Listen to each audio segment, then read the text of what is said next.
راجع اللي بنقوله، واللي عايز يتناقش معايا انا فردي بعد ما انزل. عايزين نحذر ثلاث حاجات بس مخططه. البلد بتاعتنا قايمه على الجيش والشرطه والقضاء. هم بيقولوا ان هم هدوا الشرطه، وان شاء الله ده ما حصلش ومش هيحصل. وعايزين يهدوا الجيش ومش هيحصل. وبيشككوا في نزاهه القضاء ومش هيحصل. لو مصر سقط منها الثلاث رؤوس دول تبقى مصر بتساوي العراق. كلنا شايفين العراق، خليك سامعني، كلنا شايفين العراق لا ليها جيش ولا ليها حكومه ولا ليها رئيس. هو ده الهدف طبعا. الحاجه الثانيه والفكره الجميله، المعادله الثانيه في التفتيت. المعادله الاولانيه كانت التخريب، الثلاث رؤوس دول لما يقعوا مصر هتساوي العراق. المعادله الثانيه ان هو عايز يفهمنا ومن يدعي ذلك ان الجيش المصري ملوش دعوه بالمجلس العسكري. دي معادله التفتيت. هو في جسد من ولا يجرؤ احد فيهم شرح الجمله. الجيش المصري لا يساوي المجلس العسكري. خلي بالنا من الفتنه دي. الفتنه الثالثه لما حصل هجوم على الجيش، وان الجيش اعتدى على سيدات، ومش هنغلط فيهم، على سيدات في التحرير ومنقبات في التحرير. انا بقى من ميدان التحرير، واللي مش عارفني يبص لي. اللي بيلبسوا نقاب في ميدان التحرير ليس كلهم سيدات،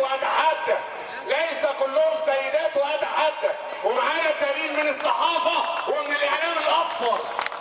وبعد ما انزل اللي عايز يتفرج اوريله الصور بعيني. ليس كل من يرتدي نقاب في ميدان التحرير سيده، ليس كل من يرتدي النقاب سيده، زي ليس كل من يرتدي القناع في 25 يناير القادم كما يزعموا ليس يتمنى ان يكون شهيد. هو عايز يحط مصر عشان ما يتشافش، بس عشان ما خلف النقاب. حاجه تانية اخيره معلش، بس الناس اللي بتقول ان الجيش ما انجزش حاجه في 11 شهر، انا عايز واحد فيهم يقول لي لو هو بقى مكان الجيش في ال 11 شهر دول ايه اللي احنا عملناه؟ قعدنا 3 شهور نتخانق الدستور تعديلاته نعم ولا لا؟ نعد 3 شهور جدال، دستور نعم ولا الدستور لا؟ قضينا 3 شهور، بعد ما عملنا نعم ولا لا قعدنا 3 شهور نتناقش تاني، مجلس الشعب الاول ولا الرئاسه الاول؟ 3 شهور تانيين. 3 شهور اللي بعديهم طلع لنا عصام شرف من التحرير رئيس وزراء، وهم اللي جابوه وهم اللي شالوه. 3 شهور كمان. تتكلم في 9 شهور جدل، 9 شهور جدل ونقاش. بس هستعرض معاكم برضه من الصحافه، ما بفتيش انا، من الصحافه بالوثائق انجازات الجيش في الفتره من الثوره لحد دلوقتي.